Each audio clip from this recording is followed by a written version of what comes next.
What up, everybody? Gonna get Carlos on here. Crazy week, huh? Crazy, crazy, crazy week. What's that Lenin quote? Sometimes there are decades where only days happen. Just described the last 70 years of the U.S., more or less, outside of a few different times. I guess not the last 70 years, but a lot of the U.S.'s recent history has been, seemingly nothing happening. But I guess it's not true for the scale of global events. But either way, this is one of those weeks where decades is happening. It can also work in the reverse. You can have. I mean, it's been like nonstop this week. Do you feel the same way that I do, Carlos? Where like normally, like if it's like a slow news day, you know, I get kind of bored and I'll start reading history and look into something else. But I'm always like eager to jump on new, actually consequential news stories.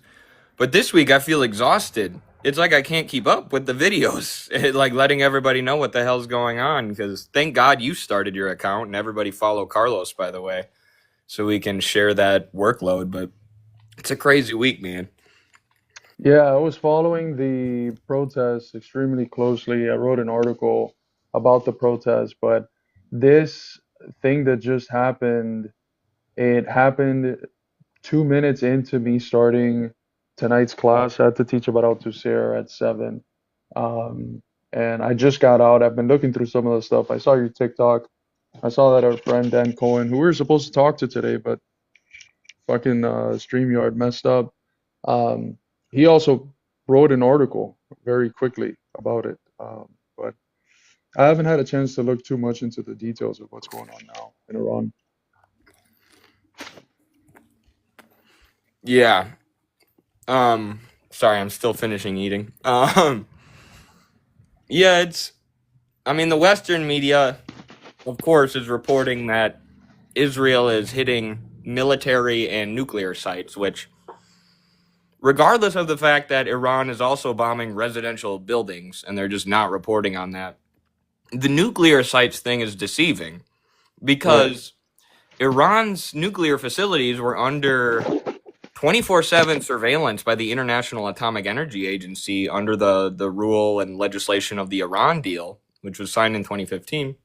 And 2 years later, Trump completely snaked them, pulling out of that deal and drone striking their national hero and general, Qasem Soleimani, who had become very popular for fighting against forces in that region like Al Qaeda. And when the IAEA was monitoring their nuclear facilities, they were never once accused of proliferating a weapon. They were Right. enriching medical isotopes for their healthcare system. Meanwhile, Israel, it's an open secret that they do have a nuke. So this is just so fucking stupid. And to see the cope from the American senators who immediately take to Twitter, like the lapdogs that they are, Israel's defending itself. How? Literally, how? Hezbollah's basically gone. Hamas has been bombed. Sorry, H Group has been bombed for months straight. Assad is gone. Israel just sees Iran as like their final boss in the region. But what preemptive strike was Iran taking? What argument do they have? They have none. And if you remember General Wesley Clark, the list of 7 countries that he Mhm. says that the US had to invade, I think Iran was the last one. All the other ones we've already kind of plowed through and either already overthrown or been invading and occupying for decades. Iran has been central to the axis of resistance. It gives aid to the three H's and to all the organizations that are on the ground actually fighting against Zionism. And, it's an essential bulwark of resistance in the region. And it was always the final goal. When you see that the country was the last one on the list, it means that you really want to get all the smaller dogs before you Right. really get this strong, big one. And it's sad because although I don't think any of us who have the worldview that we have are surprised. Um, Last week, Chuck Schumer was attacking Trump for negotiating a peace deal with Iran behind Netanyahu's back, behind closed doors. And I thought, well, if he's searching for peace on that front, why would he just simply allow our colonial outposts in Israel to just go on and wage the war that will necessarily involve us in it at some point, sooner or later? But there's really no surprises here. There there really isn't. It's a new event and I think a new stage in this conflict, but there's no surprises. This is what Netanyahu and the Zionist entity has wanted for a very long time. Yep. And the minimal pressure that Trump has exerted has not been anywhere near enough to genuinely do anything to stop it. Right. Thank you for the stickers for us. Appreciate you. No, absolutely. You could kind of see it coming just from Trump's rhetoric. He's angering Bibi Netanyahu by saying he wants to make a deal. He's saying that Iran is negotiating very intelligently and that Israel just won't stop bombing Gaza and he wants them to wind it down, but they just won't, which is, typical. We know this, that Israel is a rogue. I think Finkelstein describes it as like a psychopathic state, which is, it's the F word. It's as far right as you can go, an ethno-nationalist, genocidal regime. So we know this is how they behave, but like Trump looked like he was throwing a wrench in that. Like we know Israel is reliant on America, so if an American president was willing to go as far as to threaten to cut off funds and military support, they really could exert a huge influence over Israel. But Trump isn't actually the tough guy that he makes himself out to be. And like every American president before him, he allowed these Zionists to walk all over him and drag America into another disastrous war, potentially. And you could see it coming. He went from talking about how Iran was negotiating well to saying, yeah, America's still not getting involved because, I campaigned on no wars, but Israel might strike them. And now Marco Rubio comes out and says, there was no U.S. involvement. Oh, yeah, the $3.8 billion a year we give them, all the missiles we ship them, no U.S. involvement, my ass. It's just so absurd. But thankfully, a lot of the American people are waking up to this.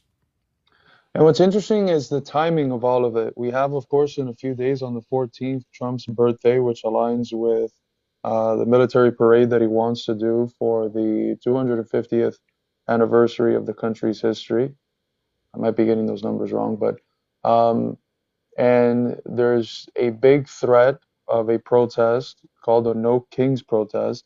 And interestingly enough, it's funded by the Walton family, which I don't know if you guys knew this or not, but the Walton family is one of the richest families in the country. They own Walmart. They employ a lot of migrant labor who they pay pennies on the dollar of US citizens. So of course they're not too happy about ICE deportations because that means that the pool of cheap labor that they've been employing is going to be diminished. And so the timing is very interesting, such that, what if Trump is bold enough to do something to actually stop Israel, which I don't think he is, but even if he was, even if that was a pathway, you have this threat of even a potential coup, or not a coup, this real threat that's rooted in these protests that I think are being astroturfed by the Democratic Party in the case that Trump actually tries to do something to stop Netanyahu. Right. And I see people in the comments saying the U.S. were probably refueling the jets. Yeah, and they pulled personnel from Iran, which is, that's when Diego we knew Garcia this. Airport. Yeah, that's when we knew the strike was inevitable. Inevitable. Yeah. But that just shows that Trump knew it was coming and didn't put his foot down. But yeah, to what Carlos said, it's the protests here are also crazy. So while we have this wild international situation going on, there's also this completely insane domestic situation going on that we've been covering. We have these upcoming protests, which God knows what's going to happen at those. Maybe they'll just be peaceful, lame, liberal, billionaire funded protests, but I don't know. There's been a lot of provocations lately. You know that the feds are involved, trying to play games and trying to psyop, the genuine resistance that exists and turn it into a tool of manipulation to confuse the country. And there's this battle for the armed bodies of the state that's going on between Trump and the Democrats. They're battling outside of the ballot box for who controls the military. And just recently, just now, while we were since we've started the stream, the courts ruled in favor of Gavin Newsom, the California courts, and said that it was unlawful for Trump to deploy troops. So what the chairman of our party, the American Communist Party, which you should join at acp.us, what our chairman Haas has been saying forever, and this fits right with our theory of the American trajectory, is that America is headed for an inevitable constitutional crisis.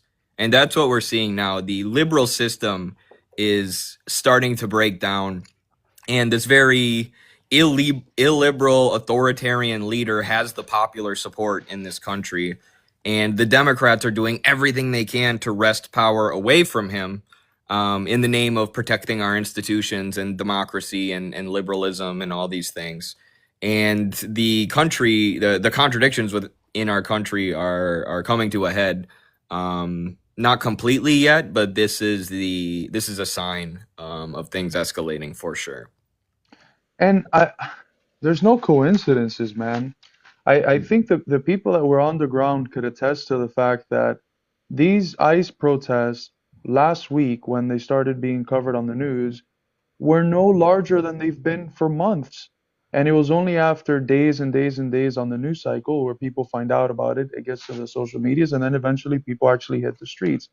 And they're able to, through focusing in media attention on a specific protest, they're able to amplify it and turn it into a real thing.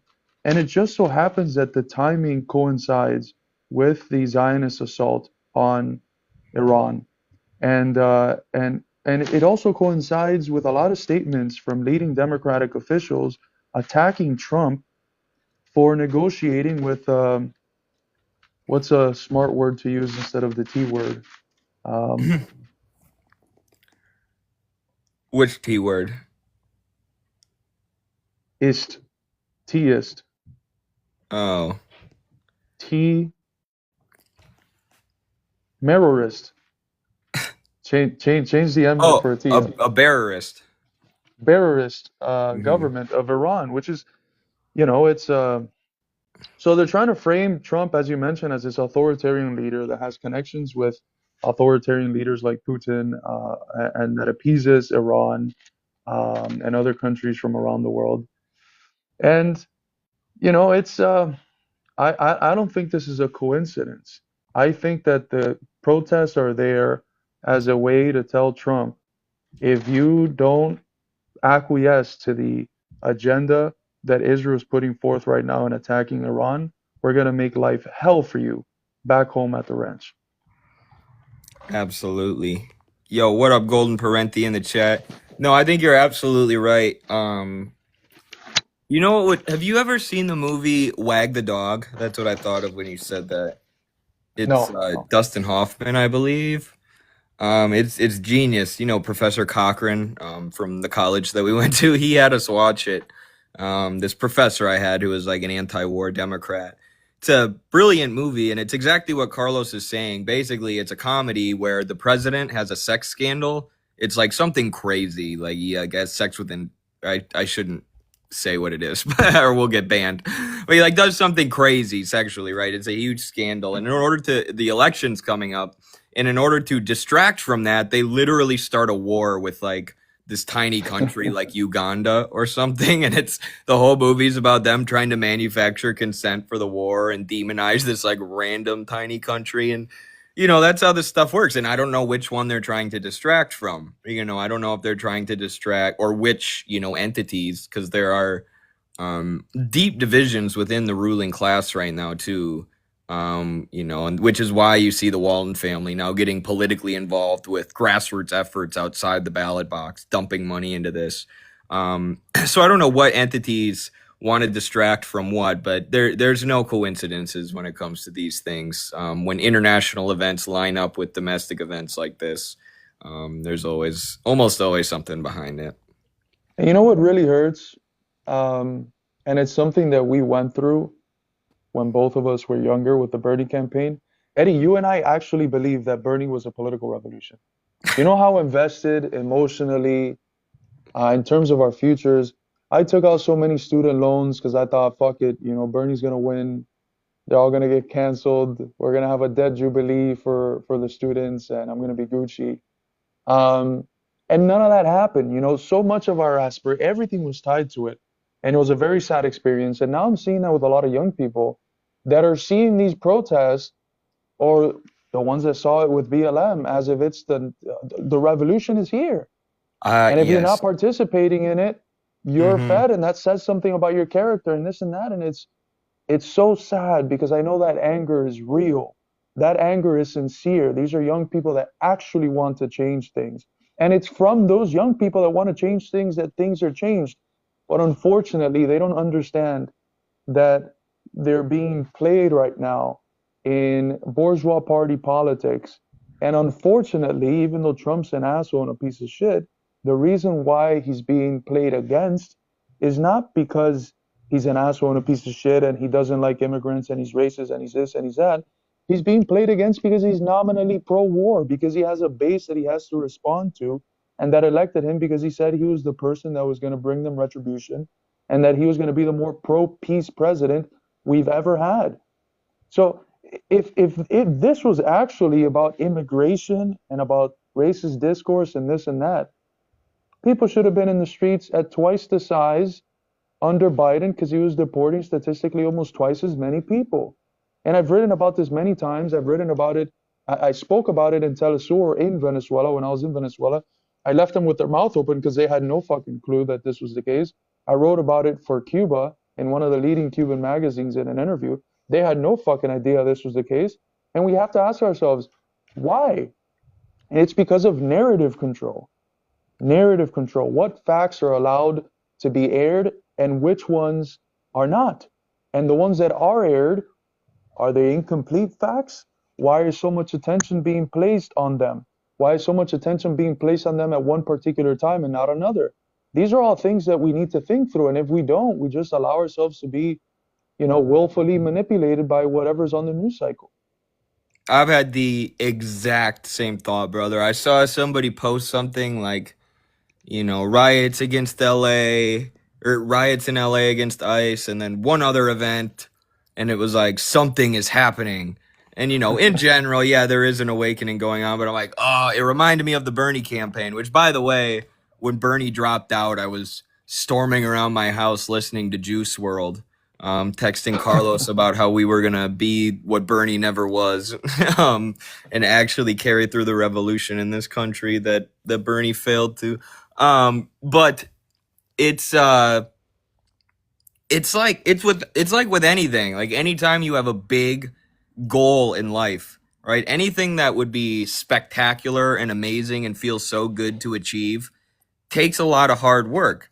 All right. And it's the goal, the long term goal that you keep in mind that drives you to work hard. But in order to get that to that goal or to even get close to it, it comes with doing a lot of boring, mundane, not fun work. And I know people don't want to hear that, but it's not just like the revolution happens tomorrow. I see people like posting memes all the time calling for a general strike. Like you can't just say everybody don't go to work tomorrow on a Facebook meme and all of a sudden the revolution happens. We have to build dual power. It's not happening because we're not ready for it. We don't have the organizations, the vehicles, the institutions in order to actually transform this country. We're trapped under the two-party duopoly, which we need to work outside building what's called dual power, which means ingraining ourselves in the communities and ingraining ourselves in the workplaces, getting the masses organized outside of the two-party system so we have an actual vehicle, an actual political party of our own, which represents the working class and the working class alone, which can fight back against all this bullshit, not in a reformist way like Bernie,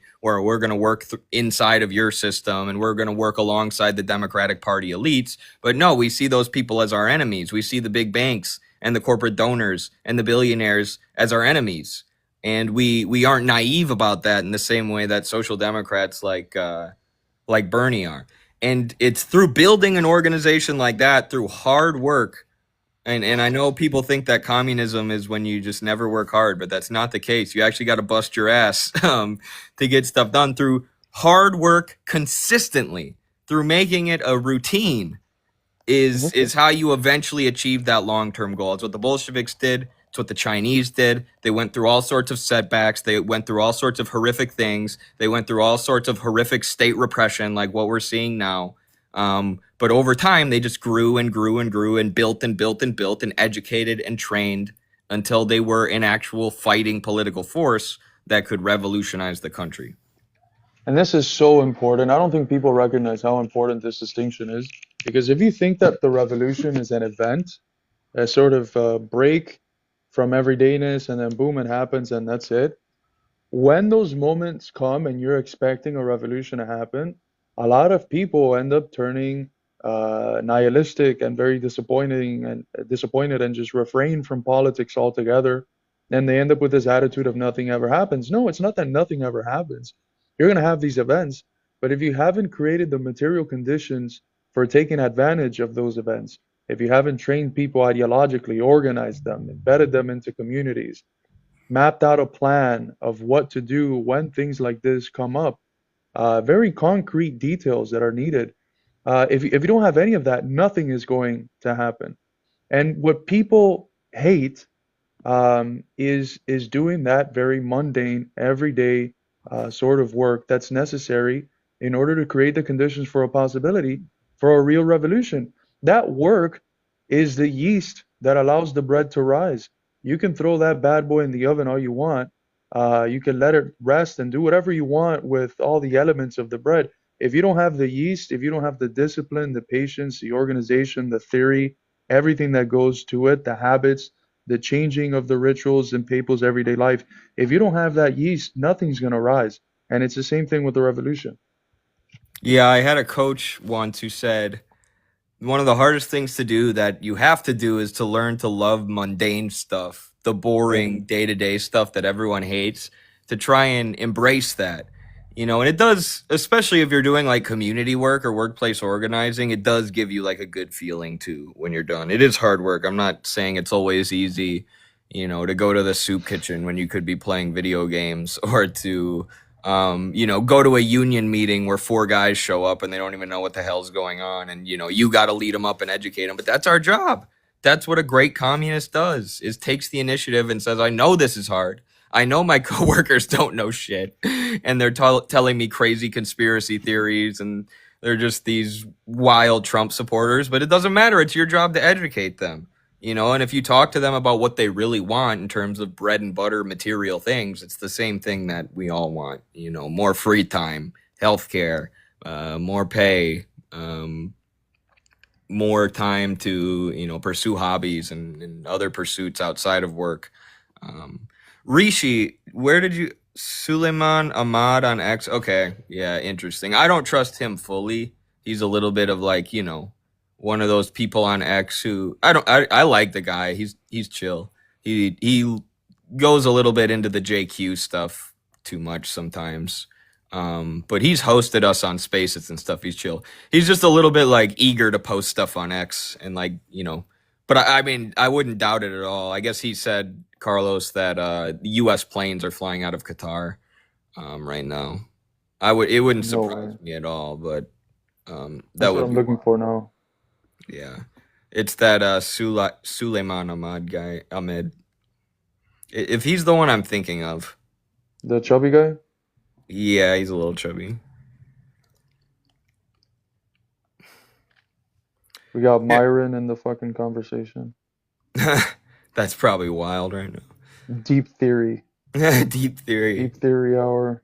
I listen to Myron sometimes. It's interesting listening to someone with no theory try to figure everything out.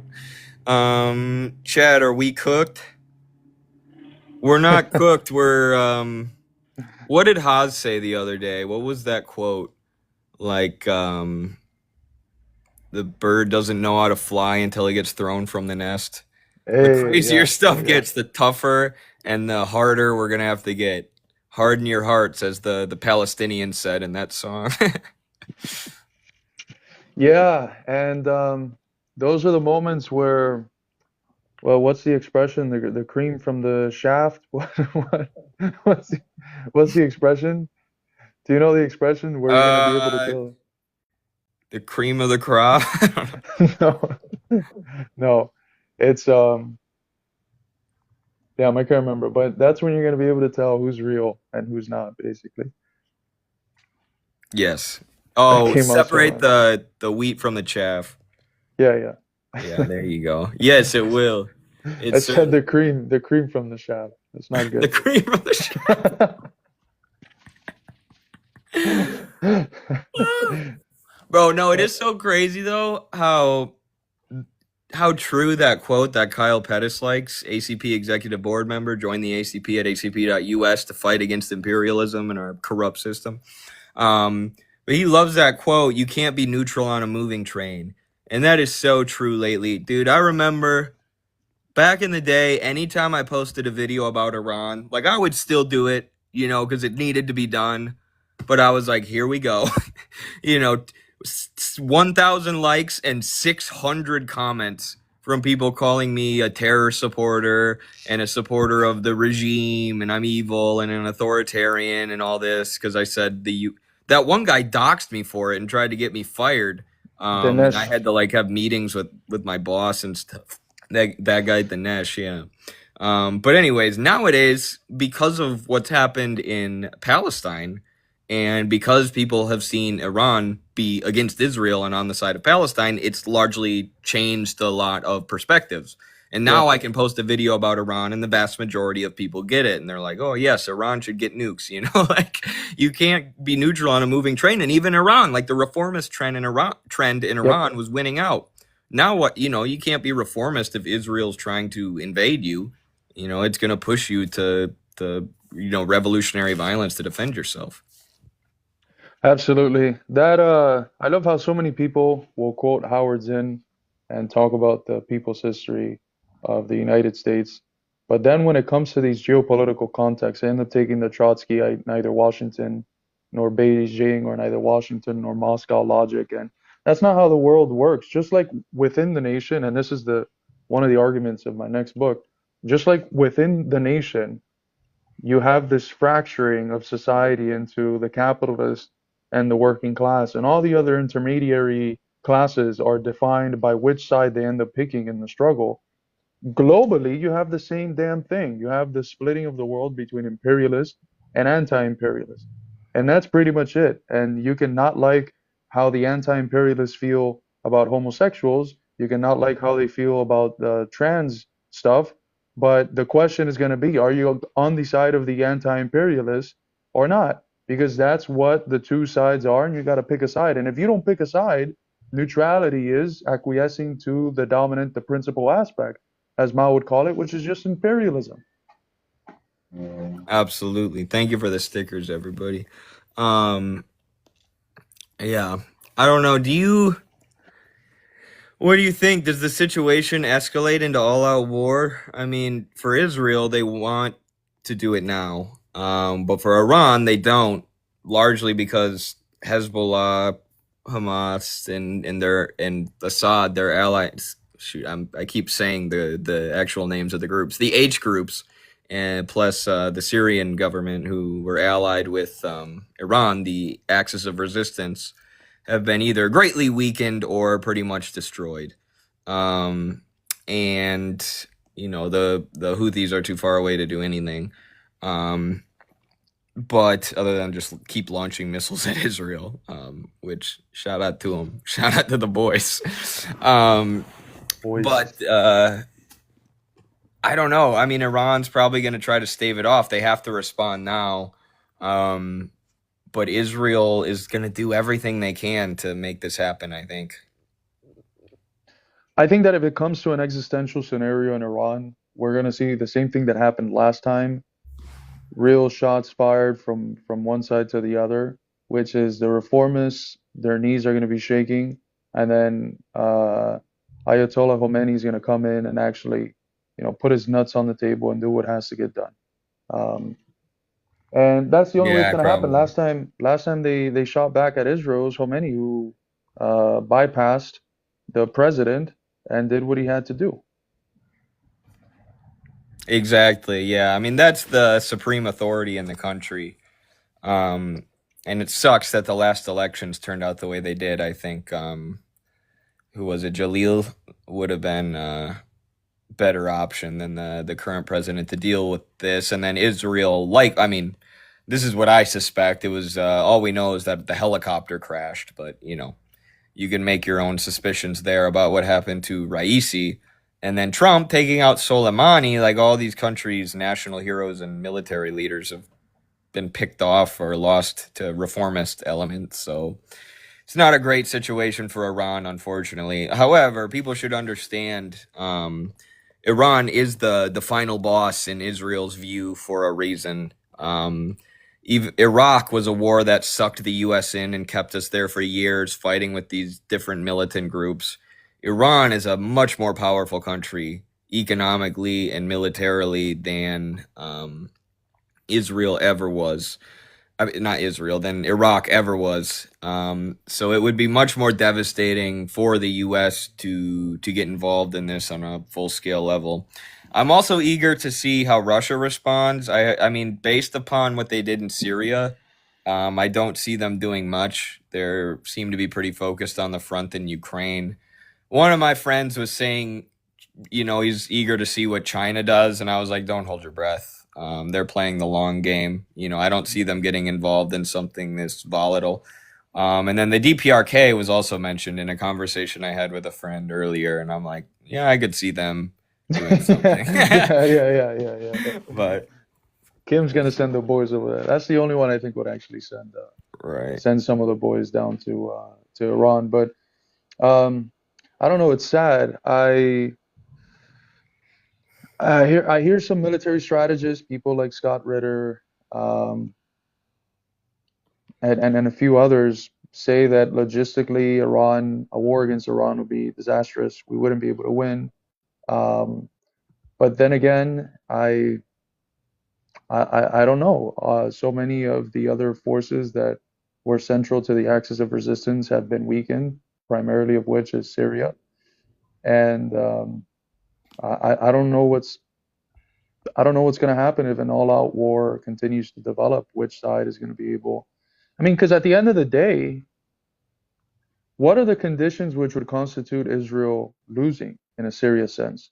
Well, those conditions would constitute them using the Samson option, which means dropping dukes on the rest of the world and saying that they're not going to go down without bringing the rest of the world with them. So it's such a delicate situation that you're fighting against someone.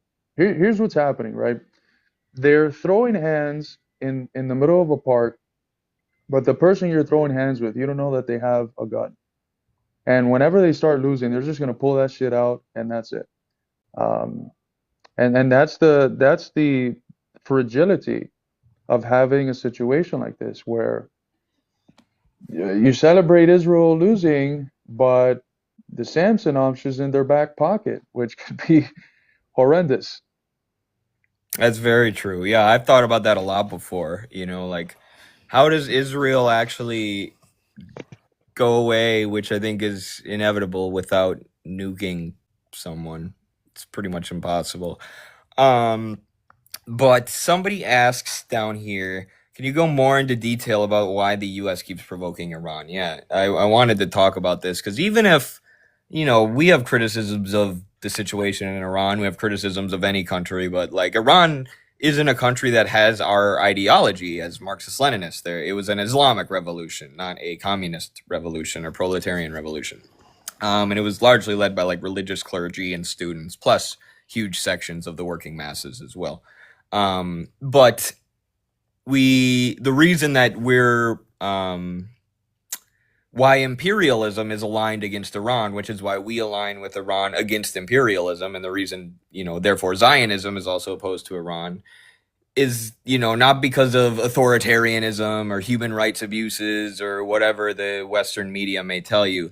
It's because the vast majority of Iran's resources are in the hands of the state, of the government, which means they can be reinvested in infrastructure and healthcare and education for the Iranian people, which they have a very strong healthcare system for the region, and and a lot of really prominent universities.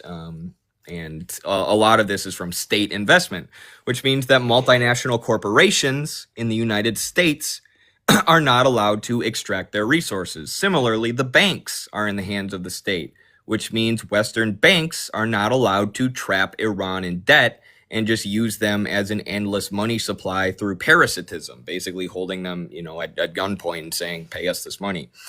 Um, so those are the reasons why the U.S. and the Zionists see Iran as an enemy, as well as the fact that Iran supports the people of Palestine in their just struggle against occupation and G-side. So those are the real reasons the empire is aligned against Iran, because multinational corporations aren't allowed to rob them blind, and because they don't support a G-sidal ethno-state. So, Which, if you think about it, friends, those are always the real reasons behind anything that the U.S. does for foreign policy. It's never this whole ideology of human rights and human rights abuses. It's it's vacuous. It's hollow. And if you don't know at this point, if you can't see it for what it is, I don't know what to tell you, man, because it's been over and over and over. Listen to Comrade George Bush, fool me once, shame on you. Fool me, you can't get fooled again. How many times do you have to be fooled before you realize that they always do the same thing? It's about the discourse of human rights abuses, lack of democracy. They're a threat in one or another form, and therefore we have to intervene. It's bullshit. It's BS. It's always about economics, the role that the country plays, how it becomes an obstacle for the US's geopolitical, geoeconomic, imperialist interests. That's what matters. That's what matters. In the same way that here in the US we talk about follow the money and you'll realize what the true motives behind things are. Geopolitically, it's the same thing. Follow the interest, the geopolitical interest of U.S. empire, the economic interest of the U.S., and then you'll be able to find the real motives behind things. absolutely. That's always what it is. That's the reason for supporting the white and blue country in the first place and dumping your tax dollars into it. And, Trump can posture as being against that system as much as he wants, but it's a systemic thing. This is the way that the system has operated for years. And, he's part of the bourgeoisie, the ruling capitalist class that benefits from this system and this endless exploitation. So that's why he's falling short in fulfilling any of his promises. It's like, it goes all the way back to the frickin' Enlightenment. Like the promises and the ideals of liberalism can never be fulfilled because we have capitalism. We can never Mm. have, free expression in a system where the capitalists own all the information and the news outlets and entirely control the state apparatus. You can't have democracy in a system where capitalists are able to buy the elections and influence them so disproportionately. Um, these ideals of liberal governments can never live up to what they set out to because of the capitalist economic system that underpins them, in the way that it leads to just pure parasitism and unbridled international aggression. Absolutely. I see a lot of people in the chat asking if China or if Russia supports Iran. They have better relations with Iran, a lot better than what they do with the white and blue country. The problem is that these countries I think are not willing to intervene. Um, it would it would harm the immediate self-interest of their geopolitical relations, trade, etc., to intervene. And I don't think they see themselves as being ready to fully make that leap just yet. I think Russia's a little bit more ahead on that front because of its participation in Syria in 2014, because of its role in militarizing the anti-neocolonial progressive coups in Africa. But then again, it just let Syria fall. Some of the forces from Russia, like the Wagner group, I think, forget who it was, Prigozhin or something, but they had said back in 2014, if you let this country fall again, we're not going to come back and save you. So maybe there was a more immediate, personalized reason for why they didn't intervene in Syria, and maybe we'll have to bite our words and Russia intervenes and actually helps Iran. But I highly doubt it. There's also intimate relations in part of the oligarchs in Russia with Israel that's, not talked about very often. There's a lot of traveling back and forth from Israel to Russia, various sectors of the Russian oligarchy, and that definitely plays a role in the geopolitical standing that Russia has with Israel. Mm-hmm. Although Putin has said before that the same people that at its core, who the Palestinians are fighting is the imperialist system, and the people that are waging a fight against them in the most open way right now is the Russians through Ukraine, which is they see it as a fight back against, of course, Western colonialism, imperialism, etc. Absolutely. Oh, is there any good questions in the chat? I've kind of exhausted everything, I guess, from my perspective. The Middle East has been neutered by Israel, designed from a century ago. Yeah, that pretty much hits the nail on the head. Iran's allies have been destroyed. Now they want to go after the final boss, and after that, who knows? Who knows? Maybe Israel will start pushing for war with Saudi Arabia, and then the U.S. will really be conflicted. Debate Parker. Yeah, me and Parker are mutuals. I can ask him. He'd probably be down. He's pretty chill about political disagreements, and he like debates everyone, so that'd be fun. Is the Ukraine war essentially on its last front? I don't know. I think it could extend a lot longer, actually. Yeah, that's something that I think we've been wrong about. We, I think, assumed it was gonna end a lot earlier. I kept on just reiterating what people like Scott Ritter were saying 2 years ago, which is this summer, it's not gonna get past this summer. And then the next summer came around, it's not gonna get past this summer. And at some point you have to think, well, these guys could end it so quick. Why the fuck are they prolonging it so long? Right. Right, absolutely. That's where the Ruslan red pill comes in. Everyone got to follow my boy Ruslan. That man doesn't put out a tweet that I don't give a like to. Now that nobody Yeah. can see your likes. Yeah, maybe I shouldn't have said that. Some of his tweets, I'm strongly against. For shame, Ruslan. No, that guy's based as hell. We're watching Lenin's work get vindicated. Yeah, one of the points that Haas made on his stream this year that I really liked was like the Arab world never had a Mao.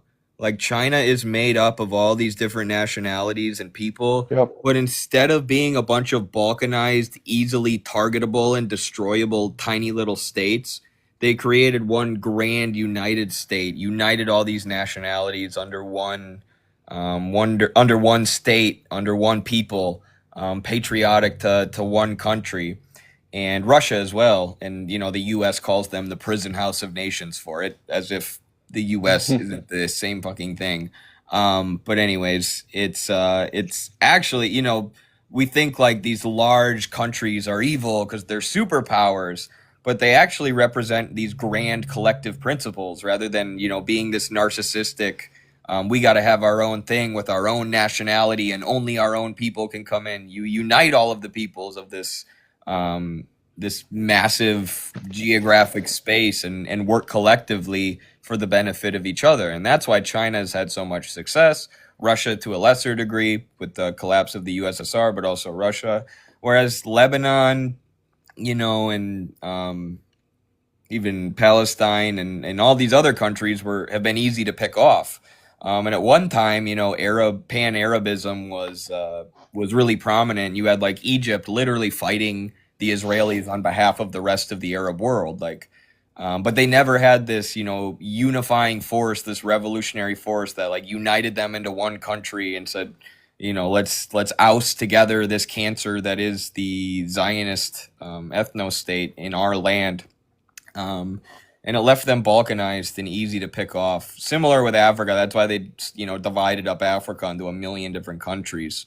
And that's what Pan-Africanism says. These borders were drawn by Western colonialists. Very true for the Middle East as well. Many parts of it, Kuwait and the UAE. These are just British oil states that Britain carved out so they could have control of the oil there, and not hand it over to the Arab peoples who actually live there. And that's, they carved these places up for a reason, so the people can't unite into one grand anti-imperialist sovereign force like China. So it's not a prison house of nations, it's the uniting of different nationalities against all that is evil in the world.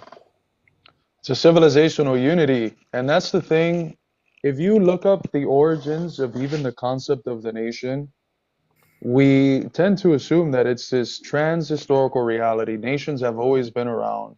They just end up taking a modern form with the state, with capitalism. But Eric Hobsbawm, one of the most prominent Marxist historians, he makes the argument that quite literally the notion of a unified nation, of a people with a shared language, a beyond tribal formation, that's a product of capitalism and of the need to centralize markets, to connect the dispersed populations, to create a common language, to literally set up the foundations of the modern nation state. And so when you have these civilizational blocks, like the one that you had in the Middle East with the Arab civilization, or the one that you have in China right now with the Chinese civilization that has many, many nations in it, or in Eurasia with Russia and all the other similar Slavic people, um, a principle of national self-determination in the sense of political sovereignty from the group can actually end up being reactionary. And that's what people don't understand. They read Lenin and Marx um, on national right to self-determination dogmatically. And they forget what Stalin said very clearly. Yeah, we support national self-determination when it is beneficial to the class struggle. When it actually advances the struggle against capitalist imperialism, we support it. But if you want to come to me with national self-determination for the Uyghurs, national self-determination and the balkanization of China and the balkanization of Russia and all this other bullshit, no, no, no, of course not. There's a higher unifying principle at play there that has to be respected, that is much more advanced and based on meta history. So based on various historical epochs, not just on one. It's almost like here we have to think not just at the level of the standard historical materialism, but almost like a meta historical materialism. That's how we have to think about people, and that's why Stalin's work on linguistics is so important. It's not read, but Stalin's work on linguistics is absolutely essential because he ends up telling us that there's something in language that is more foundational to any of the epochal changes that a people go through as they traverse different modes of production. So he opens up the pathway that had never been opened up in historical materialism before that for a meta-historical analysis of a people beyond just, for an analysis of what is common to a people that remains, perhaps transforms its accidental properties, and I mean this in an Aristotelian sense, but remains substantially the same across different historical modes of production. Mm-hmm. And that's the modern analysis Revolutionary of civilization. dynasty. Sorry. Exactly. Yeah. Sorry, I should have let you finish, but yeah, that's the concept. And it's so true, and that's why, recapturing our American history and the revolutionary side of our history is so important, so we can start to build, our own revolutionary dynasty or build upon it. I mean, I see some people in the chat saying never thought about it this way. Yeah, it's a unique way to think because it's so counter to what we're told in the U.S. because imperialism wants the rest of the world all balkanized and broken up. Yep. So they're easy to exploit, which is ironically what a lot of leftists are calling to do with the U.S., balkanize it, instead of turn it into a grand socialist republic. The latter sounds more based to me. But anyways, a way to conceptualize it is think about the USSR and the Eastern Bloc. Like you had these Soviet autonomous republics, which, there were problems in those regions. Like Kazakhstan was like mostly nomadic, and they were like trying to bring these people industry and get them to stay in one place and stop just riding horses around, They were trying to bring them like a whole new way of life. But these countries like Azerbaijan, these autonomous republics in the USSR, like Azerbaijan and Armenia, just exploded with wealth because they finally got the industry from Russia to exploit the like oil reserves beneath their soil. And rather than taking all of that wealth back home to Russia, they let Azerbaijan and Armenia keep it. and they became Hmm. extremely wealthy in that period. And then you have all these unique nation states in the Eastern Bloc who are closely aligned. Well, they had their issues and their beefs, but either way, they were all connected based upon this grand principle of humanity and building this new system in the face of capitalist imperialist aggression and the Yazidis. Well, I mean, I guess the Eastern Bloc wasn't around then um, till after that. But anyways, um, and then after the fall of the Soviet Union, what happened to those countries? Does Hmm. anybody go to Eastern Europe on vacation? Do you go to Romania on vacation? No, not to use a Trumpism, but these countries have become shitholes under capitalism, and the stats reveal that. In the 90s, there were millions and millions of deaths of poverty across the Eastern Bloc and Russia as capitalism was restored and socialism fell. So they were in a much, much better state when they weren't completely isolated, where they could be easily picked off by the US. They were much stronger when they were united together as one, when the peoples of different nationalities were united, when the peoples of Ukraine and the peoples of Russia saw themselves as brothers rather than enemies. Um, and then Ukraine became easy to pick off once the fall of the Soviet Union happened, and the U.S. was able to install an extremely right wing proxy government that started massacring ethnic Russians in the East. It became easy to pick off, and I mean Yugoslavia is the best example of that. Since that country has become balkanized, it's been just horrific ethnic warfare instead of what was a fairly stable, market socialist economy. And Azerbaijan and Armenia too.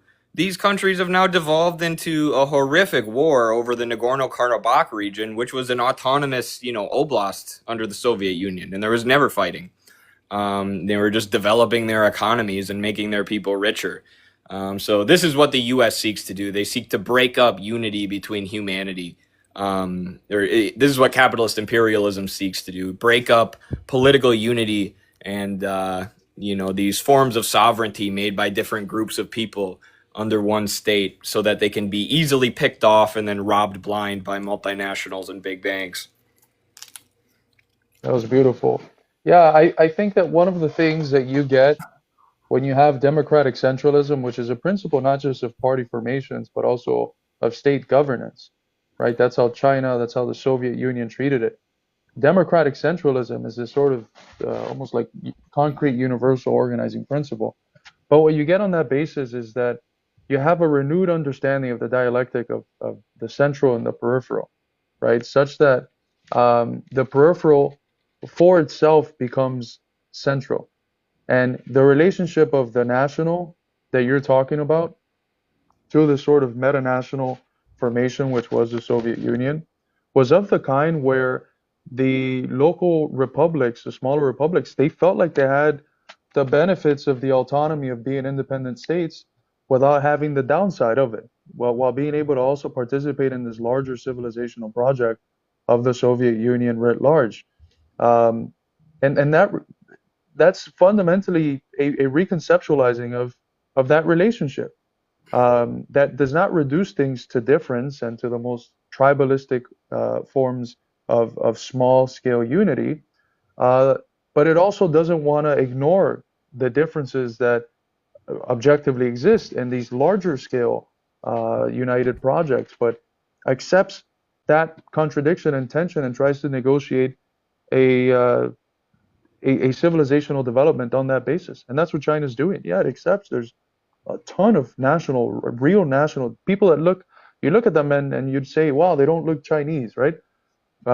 I was told when I was in China that I looked like one of the minorities, one of the national minorities in China. And I was like, really?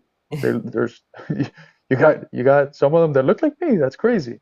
Um, but they've been able to participate in this act of dialectical negotiation between those local autonomous respect for those cultures and this participation into this larger civilizational state in a way that I think we have to learn in the US because this So country true. also has um, a diversity that could only be reconciled and come to its full potential once it gets realized in a new form of unity. Absolutely. And again, as I did with my last rant, to take it to the specific, to try and make concrete for people these principles that Carlos is explaining so well. Um, in China, the eastern, not the eastern, the western part of the country, which is largely Muslim, very mountainous region known as the Xinjiang region, is a autonomous zone for the Uyghurs, which means they're still part of China, but they get specific cultural protections and specific governmental institutions that match up with the culture and the history and the tradition and the language of the Uyghur people. So they have their whole autonomous zone, and this is one of the most mosque dense regions in the world. They allow the Uyghurs to practice their religion, and they say, you can do all of this, but you still have to be part of China and part of our system, and we're going to help you develop, and you can help us develop. And that's what the vast majority of people in that region have agreed to. Now, there's the extremist jihadist elements, mostly known as the ETIM, the East Turkestan Islamic Movement, which is what the US and Israel and the arms of Western imperialism have been propping up.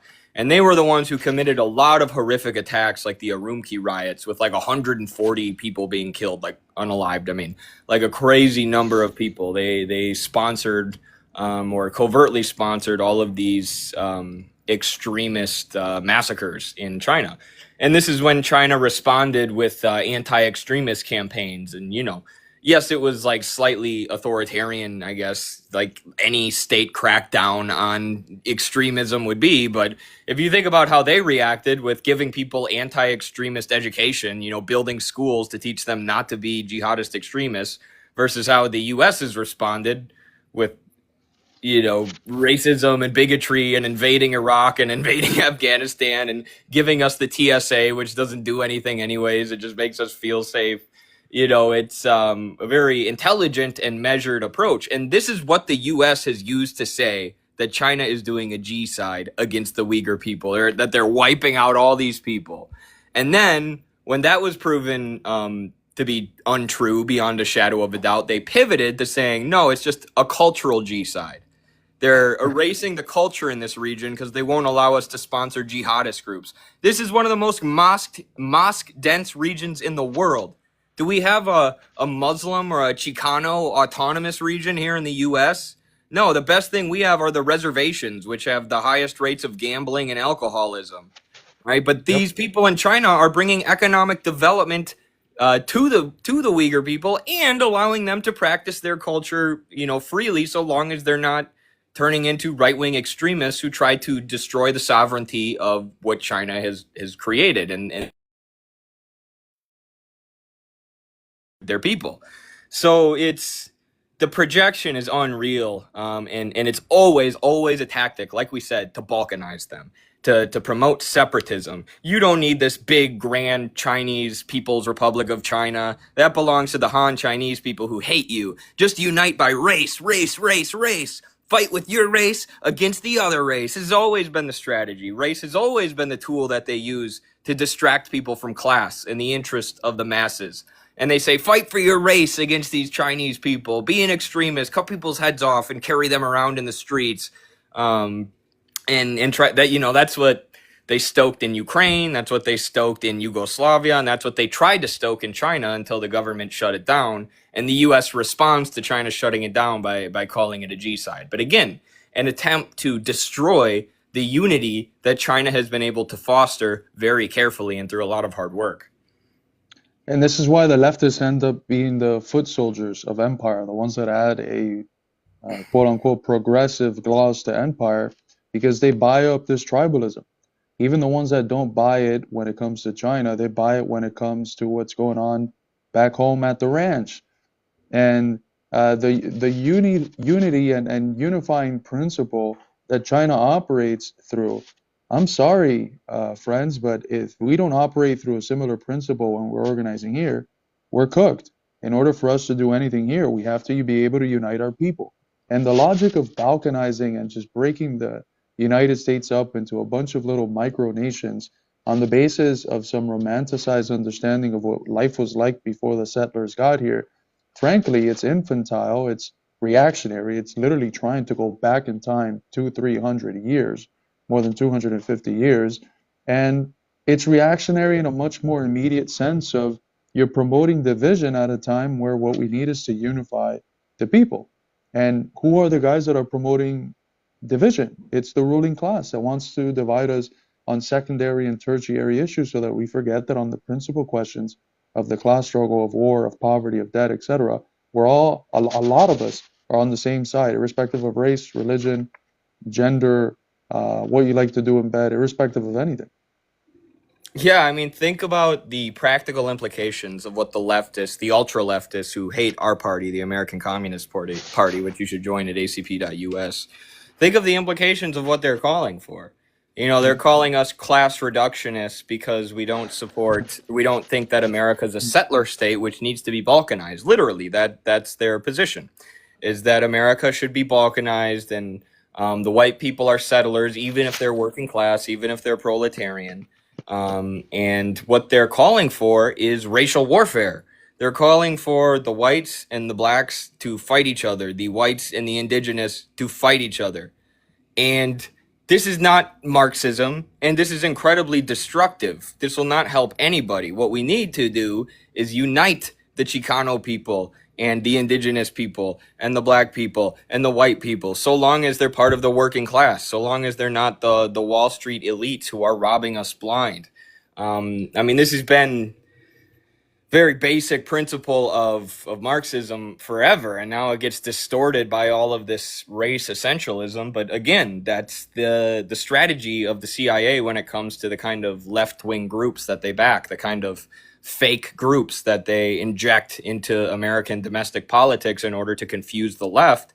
It's always people pushing this kind of race essentialism, saying, no, you can't unite based on your, shared plight as workers, or based on your patriotism towards your country, even though you're different skin color or religion or ethnicity or whatever. You can't unite based upon that. You have to fight each other because you have different skin. That's always been the tool, and now we're just seeing it from the left, and these are ironically the people who would call us the racists. Oh, 100%. And my question is, what the fuck is a white? What is a white? Like, The Anglos. Eddie looks like a white, but Eddie's not a white. I'm Eddie's Irish people would and have German. Well, the German part maybe, Yeah, I but the guess. other part, the Irish part. Do you guys know what the Irish were being called just like 100 years ago? They were being called the N-words of Europe. Hmm. Okay, that's not white. They weren't part of the whites. Neither were the Italian. Neither were the Polish and the Eastern European and the Slavs, etc. So what white? At some point, neither were the Germans. In the with the 1848ers, the Germans that came from the revolutions that in Europe that came to the U.S., they weren't white. They were discriminated against. They were considered less than because they weren't Anglo, right? Um, so what white is has always been whatever is relevant to keep as ontologically superior for racism itself, because race itself as a concept is is completely irrelevant. Race is intimately connected to racism as a concept. The only reason why the Yeah. concept of race was ever developed was so that it can operate as a category within a structure of racism, which, as Marx said, was the secret through which the capitalist class sustained its power. So the whole purpose of race as a category is to serve as a foundation for dividing working class people. So please explain to me why the hell in the world should I, as a Cuban, Jesus, as a communist, give a shit about this? What a white person is now. When the U.S. had as its primary form of class struggle the struggle against racism, against the color line, then we're talking about race as a class uh, uh, uh, location of struggle, as a location of class struggle. That's a different, that's a completely different scenario. But after 1964, after the decades where you know people of different races have worked together, et cetera, et cetera, if you're promoting tribalizing and organizing on a simply race basis, you're at this point kind of promoting apartheid because society has integrated into each other now. So it's just reactionary. You're operating with categories that should be nowhere near the lexicon of anyone who considers himself to be critical of capitalism. Do you know what part of the world? Do any of you guys know what part of the world all humans come from? Nick Fuentes and all the Wignots included. Every human, according to modern anthropology, descends from Africa. That's where modern anthropology says that humanity began. So, ultimately we all came from Africa. And now you have these people who descended from people in Europe where it's cloudy. So they have lighter skin and they think that makes them the master race. And ironically, all of these people who tend to think that are usually the most unimpressive and disgusting people you've ever seen in your life. But that's neither here nor there. We were talking about this, and what's funny is that a lot of them like Nietzsche.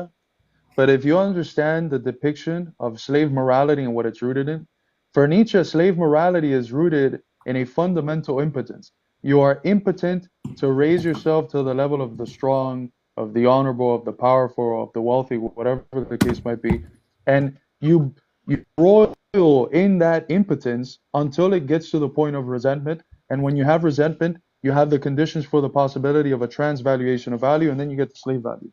If you look at how these people speak, these white supremacists or whatever, it's very clear that it's rooted in that impotence. It's it's it's slave morality to a certain extent. That's why my boy, knock on wood, my boy Jake Shields seems to be having a little bit of a change of heart. He's really backed away from Fuentes because he's like, he said a lot of things that I vehemently disagree with, like JQ things, because he was going down that rabbit hole. But it was just because he was having a political awakening at a time when Israel, claiming to be the representative of the Jewish people, was committing all of these atrocities and crimes. And, nothing provokes more anti-Semitism in this world than the state of Israel, because they claim that they are the representatives of the Jewish people while they do all these horrific things. So it allows a lot of people to fall into this trap of this ideology. But now, you see Jake, who's like an MMA fighter, and he has a million friends, and he's always out doing stuff. He's hasn't been interacting with like Nick Fuentes as much, and he's starting to. I heard him say the other day on his podcast that a lot of these people are just way too extreme for him, and I've gotten him to repeatedly say, it's the people who own capital who have the power, not working class Jewish people. And what else did he say? He said some people are too extreme. And then he was going in depth about what actually radicalized him in that direction. But he had a really interesting conversation with a Jewish guy lately. But it's just interesting, like the social dynamics of the Wignots being such losers and social outcasts seems to push people away, which, maybe that leads to their rage and violence, led the Yazidis to go rampaging across Europe, raging over their own ineptitude. I mean, look at a lot of the Israelis, no offense, but they are ugly as hell in general. Like, they're just taking out that rage they feel about being so damn ugly. And the freaking, the Ukrainian far right as well. It's always like these guys with like face tattoos who are like on steroids and their faces look like a rhinoceros. They're just taking out their rage at the world on ethnic Russians. It gives people like a villain to hate. And, anybody who is like somebody who fell into that, who's an honest actor, I want to help to pull them out. But so that's what I've been trying to. I know a lot of people have criticized me for talking to Jake, but man, I'll talk to anyone because like I said, I've had a positive effect on him. He still says stuff I vehemently disagree with, but like, at least I've won him over on a few of these positions to where he's not fully aligned with someone like Nick Fuentes. 100%. And you have to draw this distinction that our friend and chairman of our party, Haas, makes between soft and hard conspiracism. And it was very clear that Jake was someone whose beliefs were in motion. It started with an anger towards the established order. And it's very, very easy to fall into the place that he fell to because it gives you what appears like a very concrete subject. Oh my God, it's this group of people. And what you come to understand, if you really think through that, is that it has nothing to do with specific subjects or specific groups. It has everything to do with an impersonal system. an impersonal system, that even if all the subjects were that, it would still be completely irrelevant because the system would find another subject to replace it with as soon as those become unworthy of being the personifications of capital. So with time, you come to, I think, realize that it's pretty infantile. That's why Engels called it the socialism of retards, to have anti-Semitism, to have this position that, oh, it's the Jews who are the elite and everything wrong with my life is because of the Jews. It's literally a form of mental illness. And with time, I think you come to see that there's this deeper impersonal system that is actually the foundation of what it is that we're experiencing in our lives. Absolutely. And if you're not like a super hateful person, you meet folks like Dave Smith, who he's a libertarian. He's not aligned with us ideologically, but he's an honorable dude, and he's a very funny, cool dude that seems like he'd be fun to hang out with. And like that's a friend of Jake's. You meet people and you're like, well, this doesn't make sense. These people aren't demonic or all evil. So what is this violence and terror and exploitation actually rooted in? Is it actually rooted in the ethnicity of these people, or is it rooted in economic interests, which become political interests? And that's what I've been trying to tell them, but it takes everybody a long time. And right now, unfortunately, and largely because of Elon Musk's X and the way that the algorithm works, right now it's more socially acceptable to be a JQer than it is to be a communist. And that's what we have to change. That's why we have to call ourselves communists and be part of the Communist Party and be normal and be cool and be fun to hang out with and still be like, yeah, I'm a communist. We have to normalize it in a way in order to make it more socially acceptable. Because there are a lot of people who agree with literally everything I say. I have many friends who have not once disagreed with anything that I've said, about what needs to be done to improve this country. But they're not going around calling themselves communists. They'll probably come fight with us when the revolution comes, because you can't be neutral on a moving train. But still, we got to make it more socially acceptable. 100%. And it wasn't my intention to hop on a TikTok live dancing up with a suit. I had just finished teaching. So on the subject of being normal, I know it's quite abnormal to be up here with a suit. Hey, bro, we're statesmen. We're party leaders. Statesmen? So you're doing good. There we go. Absolutely. Well, you have anything else you want to cover, or should we wrap? No, I think there's a lot of shit that's unfolding, so might be worth doing something like this soon again to speak about whatever happens tonight, tomorrow. Yeah, absolutely. I was going to stream on YouTube today. Subscribe to our YouTube, Midwestern Marks. I'll be doing the stream tomorrow, assuming the power outage has been fixed. There was a Google Cloud power outage that shut down a whole bunch of things like Spotify and stuff. Noah has his tinfoil hat on. He thinks it was on purpose to stop us from getting information out. Not us specifically, but to stop people from getting info out about all the things going on, which, it's not. I'm not gonna say it's not true, but anyways, hopefully everything's back tomorrow so I can stream on YouTube. But I had to hop on, have this conversation about everything going on with you guys. I think it was really fun. I'll probably actually upload the recording of this to our YouTube because it was we had a lot of really good conversations here. But yeah, thanks everyone. Thanks to all the gifters, everyone who hung out. Make sure you follow Carlos and his new account. This guy taught me everything I know. More or less. So, any parting words? He's got like 4,000 pages of capital to show that unless I was over his head beating him with a stick whenever he would stop reading, this man did a hell of a lot to autodidactically teach himself and to I don't say this hyperbolically, the brilliant political economist he is today. Some of the work he's been doing, I literally I'm not seeing anyone else do it. The stuff he's reading, he's not reading, he's studying. There's a difference between reading and studying. There's a lot of academics who read. This motherfucker studies some of the largest and most important texts in our tradition. So I might have helped him, pointed him to the right place, but you can't knock his work ethic. Thanks, homie. And check out my upcoming article about all those topics in Red America, the party journal, which is put together by Carlos. You can get a subscription.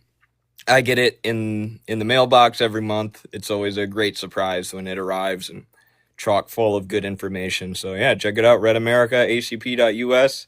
Thanks everybody. We'll see you on the next one.